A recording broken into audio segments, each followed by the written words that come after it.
Hello, everyone. Please wait for a couple of more minutes.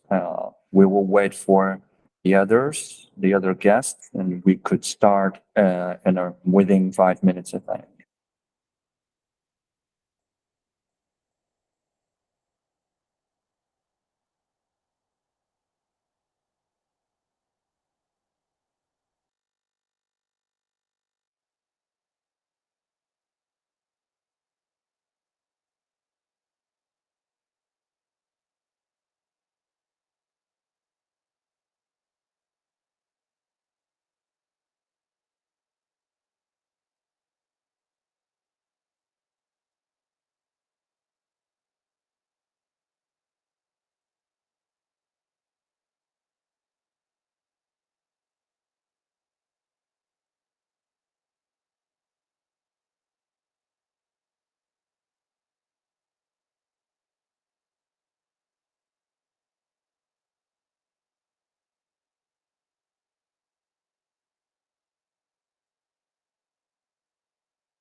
Hello, ladies and gentlemen. Welcome to today's webinar on mastering pest prevention and eradication for your business. We have an exciting agenda lineup for you, packed with invaluable insights and practical tips to safeguard your businesses from the pests. Throughout this session, we'll be focusing on 3 crucial areas that directly impact Hong Kong businesses. So the first one is understanding common pests and their impact on Hong Kong businesses, including main pests like rats, cockroaches, flies, and mosquitoes. So the second will be proactive measures for pest prevention and early detection. This part will include some practical methods for prevention for your business. So the third part will be effective eradication techniques and integrated pest management solution, including some cutting-edge technologies and innovative approaches to control pest risks. So we are truly honored to have Jonathan Kenny, as our distinguished speaker today. With his extensive experience and deep expertise in the field, he's a trusted authority on pest management.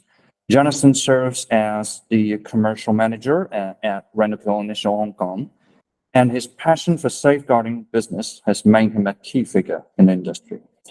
And throughout this seminar, we will have a Q&A platform to let all of us ask a question to Johnny. Your questions will be passed to him after the main sharing. So please find the Q&A link in the chat button at the bottom right side of your screen. So welcome, Johnny. Thank you very much, Peter. So firstly, I'll give a brief introduction on who Rentokil Initial are. So we're the world's leading pest control provider and hygiene specialist, employing over 39,000 people. In fact, that number has recently almost doubled because of the acquisition of the second biggest pest control company in the world, taking us to by far the biggest pest control provider in the world. We operate in over 80 countries and are based in the UK. We have over 100 years experience in the UK, and within Hong Kong, we've been there for over 50 years. We have over 75 vehicles and 430 staff, delivering a truly fantastic service. So as with every multinational corporation, we are on an environmental journey. Now this webinar is about how to prevent pests. And that's one of the key ways we strive towards our environmental goals through education. By preventing pests, we're able to provide more conservative use with chemicals, and also there'll be less operational pressures faced. So it's one of the key ways that we are focusing to reduce our environmental impact. So how do we go about our integrated pest management strategy? Exclusion, restriction, destruction, and monitoring. Exclusion is by far the most important one. It's about keeping pests out of the premise. So if there's no entry points into a building, a rat can't possibly get in. If, in the case that often happens, the pests do find their way in, we need to restrict their access to food. We do this by reducing the amount of feeding sites there might be, whether that's underneath an appliance or underneath a kitchen stove, and we can do this by detailed inspections. Then the destruction and the monitoring come in, which is the use of pesticides and trend analysis and advanced monitoring tools to understand the pest situation over time. So what is a pest? Pests are organisms which are detrimental to people in some ways. So that could be through contamination of human food. They could be carriers of diseases, which we'll talk a lot about later. Property damage might be quite a big one. So termites cost about $5 billion each year in the US alone, which is an astronomical figure. I was quite staggered to hear that. Also, the US Fire Administration estimates about 20% of all fires caused in residential properties are caused by rodents, which again is an incredible figure, especially considering it's preventable. Of course, fear and nuisance is a huge driver of pest control. Me, myself, being somewhat scared of rodents. There's also a loss of goodwill if it's in your premise, a location where there's a rat running around. So pests don't just happen. They need to have got in somehow. For example, in this picture here, you've got the windows wide open and a pie giving a nice smell that's inviting the rat in. And that's often the case within our human environments. So pests are so well adapted to the human environment, and they'll come in for search of food, suitable warmth and water, and a source of arborage. So the survival triangle, if we don't have any food, we don't have any water, or no shelter, pests are simply not going to survive in the premise. So by eliminating one of these factors, we eliminate the chance of the pest to survive. Today, I'm going to be talking about the most common pests in Hong Kong, along with how to prevent them. So rodents, cockroaches, mosquitoes, and flies. So a single rat can produce up to 200 offspring in a year. But when you take into account that their offspring are also going to be producing, the number of rats a single breeding pair can produce in 1 year is 1,500. They're almost constantly urinating and laying droppings, up to 40 droppings a day. And this will contaminate lots of areas, which helps the spread of diseases such as Salmonella, E. coli. They feed on anything that a human eats, and they're so well adapted to our human environments. So the common types of rodent in Hong Kong, the brown rats, which is the sewer rats, the black rats, which is also known as the roof rats, and lastly, the house mouse. So Rattus rattus, the roof rat, they'll produce between 5 and 10 litter per year and have between 3 and 6 litters per year. The gestation period is really short, about 3 weeks, and it only takes between 12 and 16 weeks from birth for them to reach sexual maturity. They're incredibly agile and good climbers. As you can see from the picture here, climbing up a vertical wall is no problem for them. They have very small amounts of food and drink each day, with about 15 grams of food and 15 milliliters of water. They're very scared of new things and like to feed undercover, so within the roofs of our environment, and they're more likely to live in the human dwelling, in ceilings of walls, than the brown rat, for example. So if you think about in nature, these would be living inside trees, very high up, and they come from their nests, which are high up, down to feed. In the human environment, that would be in the ceilings, and they come down from the ceilings into our kitchens to eat the leftover food. The brown rat next, very similar in characteristics to the black rat. However, they usually live underground in burrows, but they can still climb very well. They, again, a very small amount of food a day, about 30 grams of food and slightly more water. And again, they're omnivorous, so they eat anything a human will eat, basically. And lastly, the house mouse. It's significantly less common in Hong Kong, but very widespread and a huge pest problem in places like the UK. The gestation period is about 3 weeks, and they eat very tiny amounts of food a day, so about 3 grams of food and up to 3 milliliters of water. So how do we differentiate the three? The roof rat has a pointed nose. Some people might describe them as cute, certainly not me. They're the ones that people are more likely to have as pets. So they've got the pointed nose, whereas the brown rat has got a short, a stumpy snout, and it's got a much thicker body, the much fatter one. It's the ones you see running around in sewers, and that's the way to tell the difference between them. The difference between a young rat and a house mouse is you can tell by the young rat having a bigger head and bigger feet compared to the body, whereas a mouse will have a very small head and small feet. So what are the signs of a rodent infestation? You'll get droppings, smell, or the odor of urine droppings. And trust me, once you smell that, you'll never forget that smell. You can see the smear marks. So if you look at the picture, the middle picture on the right, you can see all these black stains around where the rodents are moving. And the reason you get these black stains is because they're filthy animals and they have very oily skin, and they will leave stains along their run routes. And it's the exact same with the bottom left picture. You can easily see where these rats are running around and hanging about, which makes the pest control like a bit easier to understand because you can see where they're moving and you can target treatment in that way. There's also signs of gnawing and run routes that you can also see.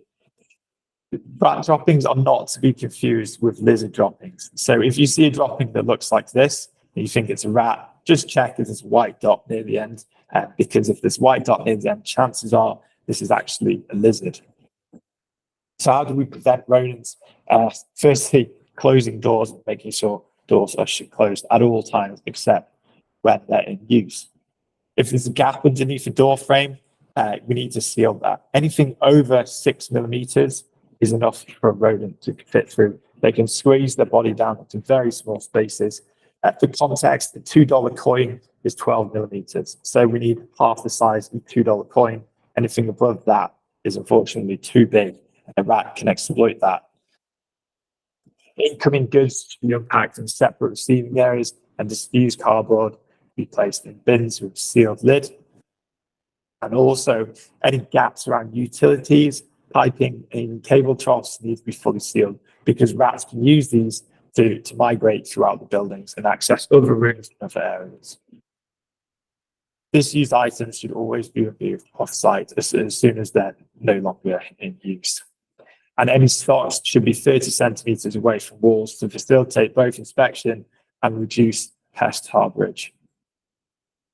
Another thing, as I mentioned previously, they require a very, very small amount of food. So anywhere under equipment, mixers, stoves, and refrigerators should be regularly cleaned and inspected, because small amounts of food left overnight are going to provide a big meal for a rodent. So cockroaches, they're one of the oldest insects on Earth, over 300 million years old. So if they can survive the asteroid impact that kills the dinosaurs, they're not going to go away very easily. They're known for their resilience. They can withstand high levels of radiation, extreme temperature, and even survive extended periods of time without their heads. I think even up to about 9 days. They're on every single continent in the world except for Antarctica, and they can regenerate limbs. But again, common theme here with these pests, they will eat almost anything. Amazingly, they can live up to, the average lifespan is about a year, and they will produce 300 to 400 offspring in that time. Again, like the other pests that we'll mention today, they carry horrible diseases that can seriously affect human lives.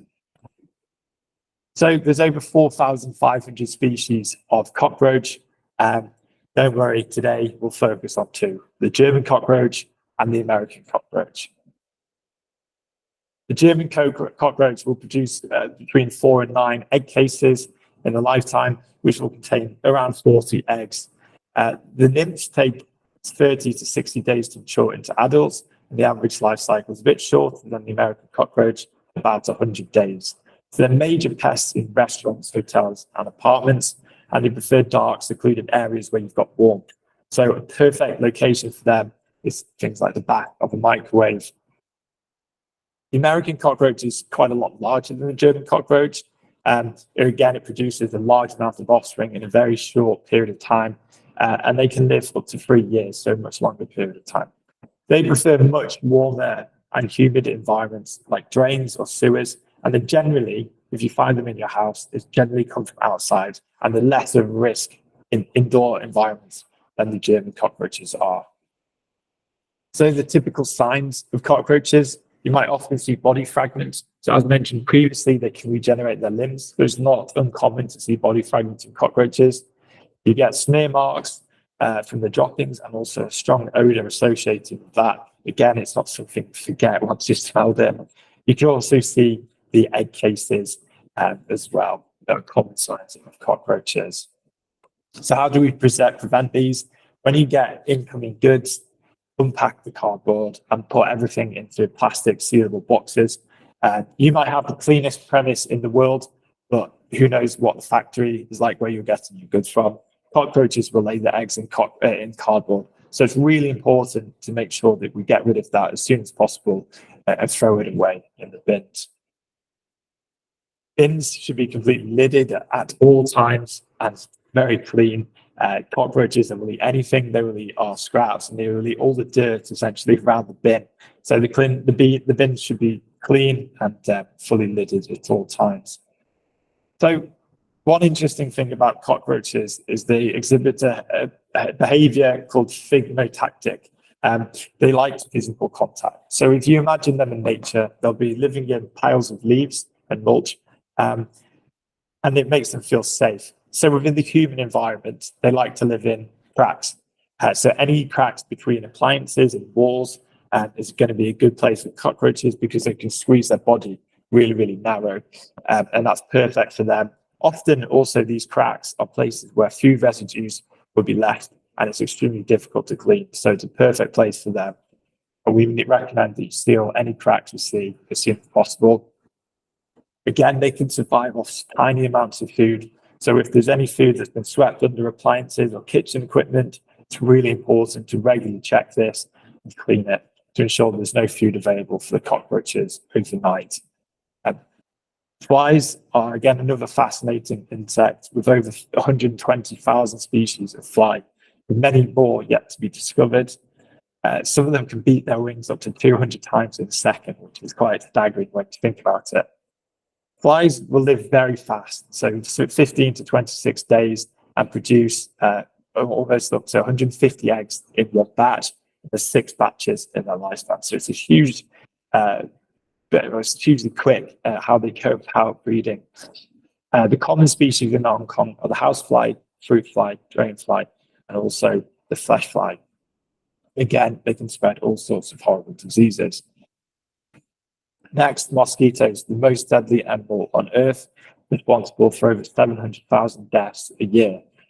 Interestingly, it's only the female mosquitoes that bite humans. Male mosquitoes will feed on nectar from plants, but the female mosquitoes need the protein from blood to help develop their eggs. They're attracted by humans through CO2 emissions that we release from respiration. And again, will release or will lay hundreds of eggs in one time, and so can breed extremely fast again. So how do we control flying insects? Firstly, we need to consider the air pressure. Inward air pressure will help these insects to come into the building and make it extremely difficult for them to fly back out again. With fruits, they'll often lay their eggs inside fruits. So your fruits may look clean, but often you'll find eggs on these fruits. So we recommend keeping them stored in sealable plastic boxes where possible. Manholes need to be sealed. So drainage, if you're not opening up your drains in your premise, wherever that may be, in a hotel or a kitchen, make sure it's sealed. It's something as simple as duct tape can make a huge difference in the number of flies that are coming out from these drains. We also need to regularly clean these drains with organic matter remover, and where possible, put some meshes on, or something like a one-way stop valve drain, like green drains, which we can talk about a bit about later, just to ensure that water can flow down, but nothing can come back up. Because sometimes actually controlling the drain is quite difficult in terms of getting rid of the organic matter. We also need to regularly clean the inside of grease traps, or we need to employ some bioenzymes that will help to degrade the organic matter that is providing breeding sites for these different pests. Water accumulation can also attract pests for the breeding. So whether that's a refrigerating unit that has condensation and it's dripping, causing stagnant water to be underneath that, we need to find a solution to prevent that from happening. Also, if we have a leak from a pipe or something like that, we need to control that leak as soon as possible, because stagnant water left for a number of days is going to be perfect breeding site for different types of flying insects. Interestingly, these flying insects are actually quite weak flyers. So mosquito will not be able to fly past an air curtain. A housefly would be, but mosquitoes and other small flies are not going to be able to. So air curtains are actually incredibly effective at controlling these flying insects. We can also deploy strip curtains or different types of screening. So if you do see pests, essentially take a photo of the record, take some notes about the pest and give us a call. Need to note whether there's a chemical sensitive area, such as if it's an F&B, utensils around, if it's in a front of house area, fish tanks, and also children and pets. So how do we go about the treatment? Rodent proofing, as I mentioned before, is extremely important in controlling rodents from coming in. So there's a number of different units we've recently started using at Rentokil called the Flexi Armor range. Now, these are rodent proofing devices or equipment that we can use that essentially will stop the rats from gnawing through. So they deploy different types of wire mesh inside these units that the rat is not able to chew through. So they're really effective at controlling the rodents. And we have a wide range of units that can be applicable to any hole or gap that you find around your premise. There's also incredible monitoring tools, such as rodent UV tracking gel, which is HACCP approved, and also our Pest Connect rodent trap, which is also HACCP approved. And with the tracking gel, we can place this gel, which is invisible to the naked eye, along the run routes. And then when the rat runs over this gel, it will leave footsteps around where it's essentially going. When we use UV light, we can see these footsteps very clearly, which will help us to actually find the rat's nest and where it's living. Pest Connect is a digital solution that when it's triggered, we will find out that it's been triggered by sending an alert to our dashboard, and then we can go and solve the problem as soon as possible, rather than waiting a few days for the smell to come out. And it's a much more proactive way of dealing with rodents. We've also got EcoMilli, which is a fantastic multi-rodent catch solution. We use a natural bait, so it means that we can reduce the number of chemicals we use to attract the rat. The rat will come into the unit and fall down the trapdoor into an alcoholic liquid where it will quickly die of an alcoholic coma. The alcoholic liquid is deodorizing, which has a great effect on meaning that there is actually no smell coming from that unit for up to 30 days. They can catch up to 10 rats in one trap, and actually can be even over than that, depending on the size of the rodents. We can also put different types of covers around these to make them quite discreet, so you can place these units in park areas with no problem at all. For flies, we recommend using Lumnia units, which are LED. Now, you can save up to 70% of electricity with these units, and they last up to 25 times longer than competitor insect light traps, which use the fluorescent bulbs. The fluorescent bulbs are quite damaging to the environment and contain things like mercury, and they don't last very long, so produce a huge amount of waste. On top of that, the units are much more effective, so they're extremely quick at catching flies, and have a much faster catch rate than the competitor units. With Exo Roach, this is a chemical-free solution to dealing with cockroaches. We use a food-based lure to attract the cockroaches into the trap, where they will quickly fall down and be stuck by the glue board. This is great because with cockroaches, traditional methods use chemicals, and cockroaches are quickly becoming immune to all the different types of chemicals that we use. So using physical methods to kill cockroaches is really beneficial for sustainable pest control solutions. With the Intercare mosquito trap, it's again another environmentally friendly one where the mosquitoes are attracted to the trap via a biolure. This lure contains a type of fungus.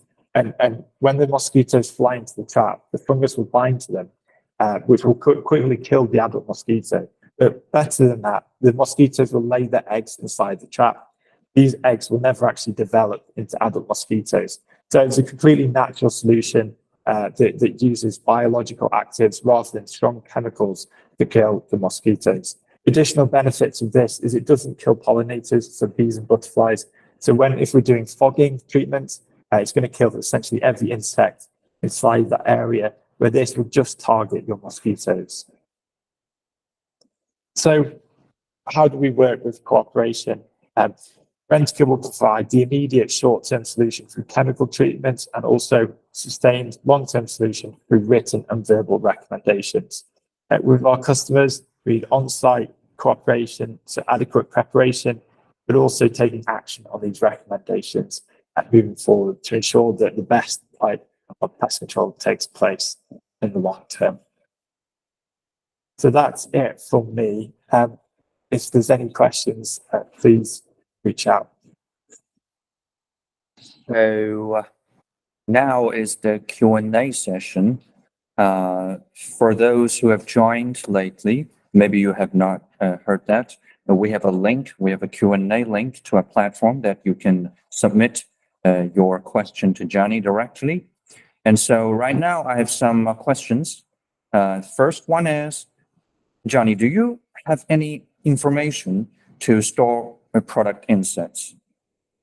Yeah, so this webinar is mainly focused on the 4 key pests, or the 4 main pests in Hong Kong, but we've got lots of information on stored products insects, which is mainly for food processing. So if you work in food processing, please reach out and we can give you a lot more detailed information on stored product insects in a very similar format to this webinar. The same for bed bugs as well, and termites. So for example, lots of hotels will want bed bug presentations or more information on this kind of thing. But yeah, for this webinar, we didn't choose to do stored product insects, but I'm very happy to go over that if you need some information on that.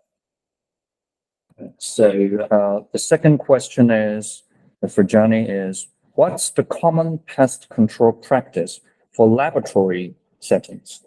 Okay, that's a great question. For laboratory settings, we really do not want to use chemicals. So if we go back to ERDM, exclusion, restriction, destruction, and monitoring, We want to avoid chemical solutions where possible. So we will deploy different types of monitoring solutions. Now, if we're dealing with insects, we'll put pheromone traps that will attract the insects. And when we're doing the service, we will check these pheromone traps to see what insects are there. If we do have an insect infestation in the laboratory, there's different types of physical kill methods that you can use. For example, that could be heat treatment, where we elevate the temperature of the room to kill the insects. We're not going to use chemicals in this way.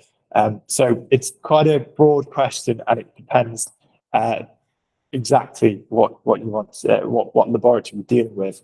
But the main focus is on the exclusion, restricting access to food, and also the monitoring. The destruction part, the actual chemicals, is the least preferred method here. Yeah, thanks, Johnny. Actually, we will have some other seminars covering different types of business sectors later. The next question is, can we have PowerPoint? Of course, we can have the PowerPoint. We will send the PowerPoint deck together with the recording, the video recording, to your emails that have registered. So the next question is for Johnny. How do you make sure that the pest problem has been eliminated when the program is implemented? Okay, again, great questions. So it goes back to ERDM again. Sorry to be very repetitive, but we need to monitor constantly. So once you've done pest treatment, the nature of pests is that they are excellent at breeding very fast, coming back to essentially places where they were previously. If the conditions are there for the pest to thrive originally, they're going to be able to come back. So we need to monitor and understand, are the pests coming back over a long period of time? That could be simply using fly traps or insect detectors, like I mentioned, or it could be by doing regular inspections to see signs of droppings from rodents or any law marks, for example. So it's regular inspections, regular monitoring using the different tools that we have. And that's how we check. And it's really, really important to do so. So the next question is, I think it's a little bit similar than this one. How do I evaluate whether a pest control measure is effective or not? How can I tell that? Okay, so it kind of depends on who we're dealing with. So, for example, if you're in a laboratory or food processing company, your standards for the number of pests that are present are going to be higher. Essentially, you want to have almost no pests present. Whereas if you're in a restaurant, that hygiene is not very good, the number of pests are going to be quite widespread. Depending on your situation, depending on your past history, we will give you a set of KPIs, and then we can understand how effective the pest control is based on these KPIs. It really depends on a number of factors. So the next question is, I'm interested in the eco-mealy that you have just mentioned about the mousetrap. So how could it be more effective than the traditional way? For example, the glue board or some cages, let's say. Okay, so glue boards are really effective, and so are cages. With pest control, the more traps we deploy in different areas, the more chance we're going to have of controlling the infestation. So recently, we've been working in some of the wet markets, and we deployed a wide range of innovations to help to control the situation in the wet markets. So eco-mealy is used, and it's a fantastic method. One of the ways that we can make it more effective is we find out what food source the rodents are eating in these areas. So, for example, if you're in an area where there's lots of seeds, and we know that the rodents are eating the seeds, we would use, for example, seeds in the eco-mealy, because it's a proven food source, and we know that these rodents in this specific area are eating this food source, and they may prefer that to traditional baiting measures. If they're in a char siu area, for example, they're eating lots of meat, then you would probably put some char siu in the eco-mealy. So in terms of the effectiveness, if you just have 1 or 2 rats running about, the eco-millie is not going to be the most effective method. But if you have hundreds of rats, this is a multi-rodent trap. This is going to be extremely effective in high infestation situations, probably more so than bait and glue boards. Now, which is more effective? Again, sorry to be quite recurring, but it depends on a lot of things. They're equally effective, but they should be used based on professional advice, based on the situation. So the next question is, I'm running some restaurants, and we have some cockroaches wandering around. They're very annoying, by the way. How could I solve them? I don't think it will be one time, but how could I solve them step by step? Okay, so first step is doing a detailed inspection, finding where they're coming from. So are they coming from, for example, cracks in equipment? Are they coming from underneath appliances? Is there a food source that these cockroaches are surviving off? So generally, there will be a food source. Now, they can survive quite a long time without food, but they're not going to be breeding very fast. Okay, so step by step, firstly, you need to find the root cause of the problem. Once you've found the root cause, once you've done a really, really thorough deep clean of the area, eliminating the food source, this is where the pest control treatment is going to be most effective. So once they don't have any source of food, we can deploy gel baits. These cockroaches are then going to be much more attracted to the gel baits because there's no more food around, which will quickly kill the cockroaches. The gel baits are amazingly effective because they're slow acting, and the cockroaches will go back to the nesting site where the cockroaches will then feed on the dead cockroach, and the poison from the gel baits will be spread throughout the whole colony. So step by step, first find the root cause of the problem. If it's a hygiene issue, which often it is, do really deep clean, and then we can deploy the pest control methods, and they're going to be much more effective after finding the root cause. So the next question, I think this audience is running a supermarket or something, is asking if the LED fly trap can be used in larger areas. Yeah, so we have 4 different types of fly trap.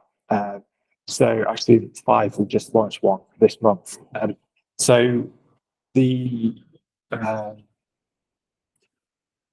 believe it's 160 square meters. Our largest unit will cover, so a pretty big area actually. So it depends on the area, but yeah, 160 square meters will cover with one fly trap, so it will cover a big area. We also have units that can hang from ceilings. So in the event, if it's, for example, a supermarket, there's not many walls around, and you've got a big area in the middle of the supermarket, the ones hanging from the ceiling, perfect for this type of environment, because they will also cover a very big area. So, I will ask again, if there's any other questions, you can just type in the link. And I received a new one. What is the best method of dealing with termites? Okay, great question. So termites are notoriously bad. As I mentioned, in the US, they cause $5 billion of damage per year. With termites, you need to control the whole colony. So you need to kill the queen. Now, if you just spray pesticides on some live termites that you can see, you're just putting a plaster over the wound, not solving the underlying issue. So you need to use a baiting system that will attract all the termites. The termites will feed on this. The baiting system has to be slow acting, and they will take that back to that colony, and the rest of the colony will feed on this bait, including the queen, and the whole colony will die off over not a long period of time, but it's not immediate fast acting, but it ensures that the whole colony dies. If you're just spraying pesticide on, you're going to kill the ones that the worker termites that are feeding directly on the wood, but you're not going to solve the problem. The problem's going to come back in a very short space of time. So yeah, you want to deploy baiting system. Now, these baiting systems can be both above ground. For example, if you're in a building and you have termites around the wooden structure, you'd want to use that. But if you live in a garden area, for example, a house in Sai Kung, you might want to deploy the baiting system within the ground. So the termites that are coming from the soil will feed on this bait, and it's more of a proactive measure to do it that way. The bait we use is actually less toxic than table salt. So that's one of the advantages of it. If you're using bait that's lying around for a long period of time, you don't want it to be toxic to humans, in case a child comes across it. Then the bait that we use is less toxic than table salt. It's a huge benefit of using this type of bait. So in my opinion, that's the best way to control termites. Okay, so the next question is, are bed bugs difficult to kill? So yeah, there's a big bed bug. For those that don't know, there's a bed bug epidemic at the moment in France. So they're very widespread in Paris.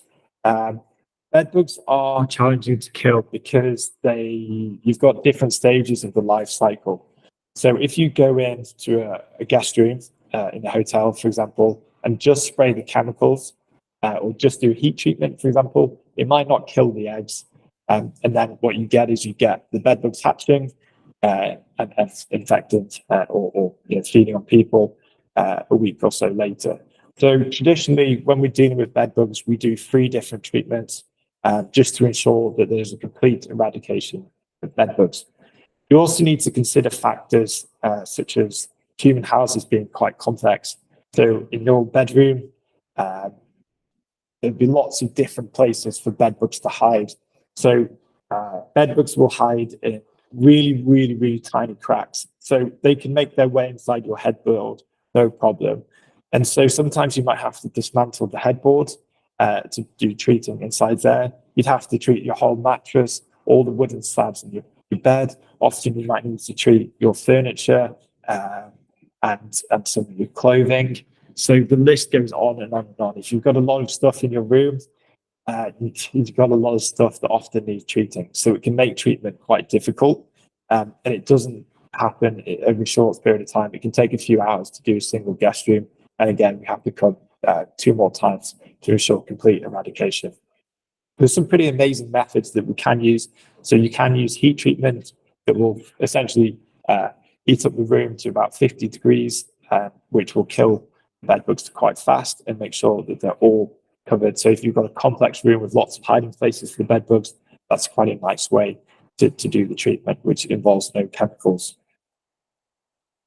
Okay, so the next question is, what's the best method to deal with gnats? I think it's a fly. Yes. Okay, so you can, again, it depends on the situation. But for example, if you have AstroTurf playgrounds, let's just use that as an example. You can use different types of granules to cover around this area. So, for example, if you use fogging treatment to have a quick knockdown of any of these that are flying about, and then you spray some larvicidal granules, or not spray, but you place some of these larvicidal granules around the area, and that's going to help to control another breeding cycle of the gnats.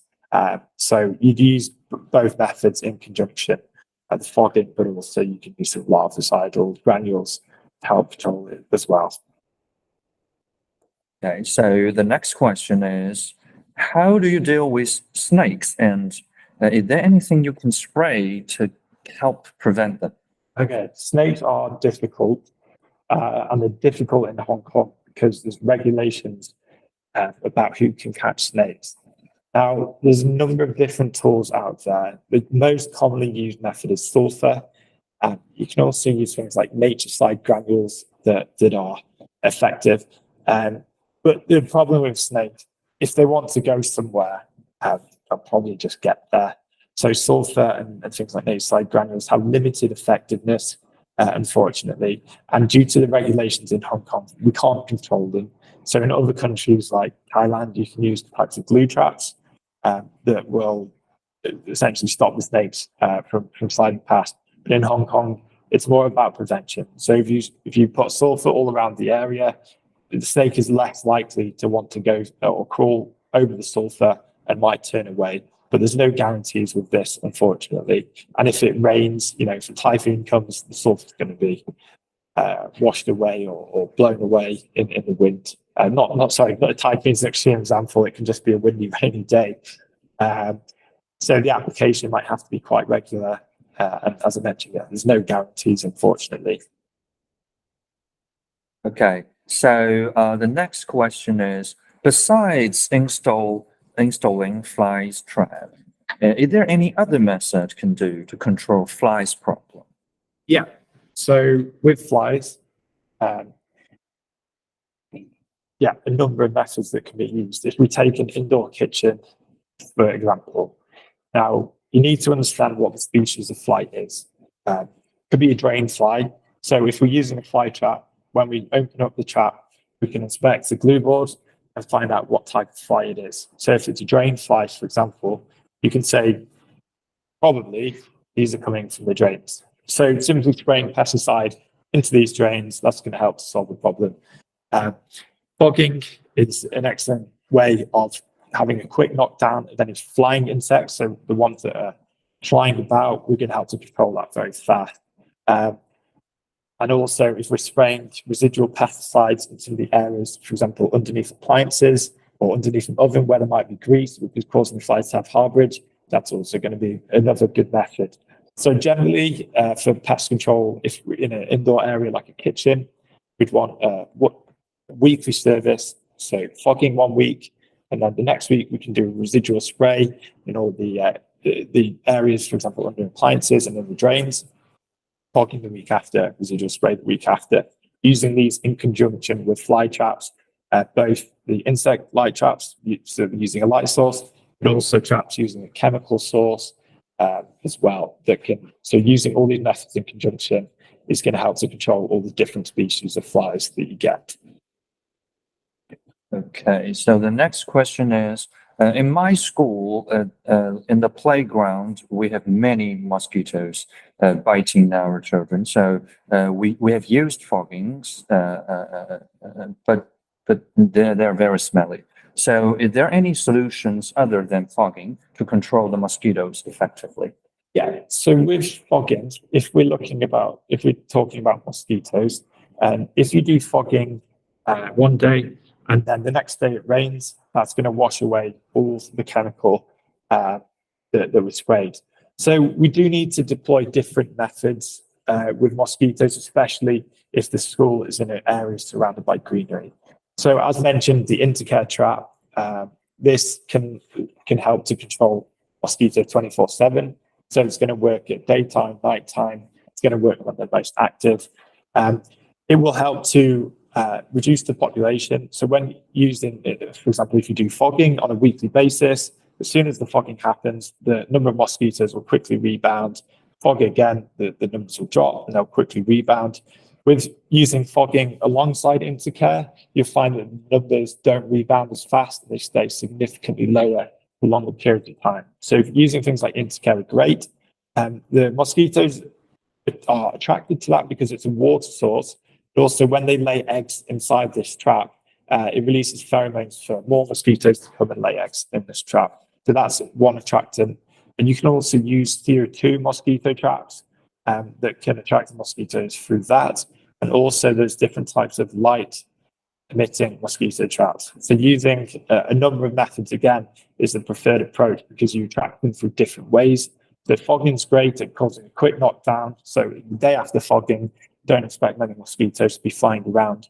But 2 or 3 days after fogging, they'll come back very quick.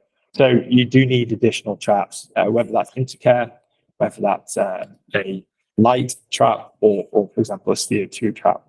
But yeah, using a number of methods is the best approach for all aspects of pest control, really. So another question for you, Johnny. If we don't see a problem with pests, maybe in an office setting, for example, is this necessary to implement pest control measure such as regular spray? So it's better to do it. Prevention is better than the cure. So, for example, in an office setting, there's not many different areas where you can have pest harborage. And so with offices, we recommend, for example, no more than monthly, generally quarterly should be sufficient. And again, you want to be treating areas like the pantry or around the plant pots where the mosquitoes or different types of flies and cockroaches are likely to be. So even though you're in an area that's not necessarily going to be a big pest risk, it's still better to have some preventive treatment in place, to prevent basically an infestation from breaking out, because they're so well adapted to living in our environments. Unfortunately, they can, infestations can sprout up from anywhere. Okay, so and the next question is, this one is very hard. How to manage pesticides resistance in cockroaches? Great question. So what we do at Rentokil is we will use different types of pesticides that have different active ingredients and different ways of eliminating the cockroaches. Now, we will change our pesticides on rotation every 3 months. And that is a proven method of helping to reduce the resistance of cockroaches. And so we'll use different active ingredients every 3 months and do this on a rotationary basis. On top of that, physical capture methods like exo-roach are great because obviously these pests, the cockroaches are not going to become resistant to being stuck on a glue trap. But unfortunately, pesticide resistance is a big problem. It's really important that we use different methods such as physical capture and pesticide rotation to reduce the resistance, because otherwise we're going to have to use stronger chemicals each year, which obviously becomes a risk to humans, as is the case with rodents. The insecticide or rodenticides we used in the 1940s and the 1950s are no longer effective against rodents. We have to use much stronger chemicals now than we did 70, 80 years ago, unfortunately. So the next question is, sometimes I see wood with small holes and powder by them. So what causes this and how can it be treated to prevent it? It could be wood-boring beetles. But again, you need to send us photos because it is. I'd likely assume it's a wood-boring beetle. Treatment of this is quite complicated because it depends on the scope. But you really need to treat the actual the full wooden structure basically. So you might need to drill small holes in this wooden structure, inject pesticides inside that wooden structure. So these beetles or these insects are going to die quickly, but you do have to treat the whole wooden structure, and you might even need to just throw it out. It might be so far gone or so well infested that the best option might be to throw this out. So the next question is, I've heard a lot about these traps that can be put into a drain to help with keeping drain flies away. So do you have these? Yes. So I meant it's not specifically on the explicitly on this PowerPoint, but the traps that we can use, they're called green drains. Now, Hong Kong drain size are really varied, unfortunately, but we do have a wide range of these sizes, so they can be put inside the traps. Water can freely flow through these traps. There's a one-way stop valve that stops anything from coming up the drains. So yeah, just send us an inquiry, or and we can help to show you some more information on this and how we go about the installation of these traps. Okay, so I think that is all the questions. So if there's some other questions, please, later I will share the email of the PowerPoint deck with the video recording. So maybe if there's any other questions, you can directly ask by mail, or you can just directly contact our salesperson or just send inquiry to us. So thank you for all of you today. Thank you for joining our wonderful seminar today. and hope we will see you again in the next webinar. So thank you. Yeah. Have a good time.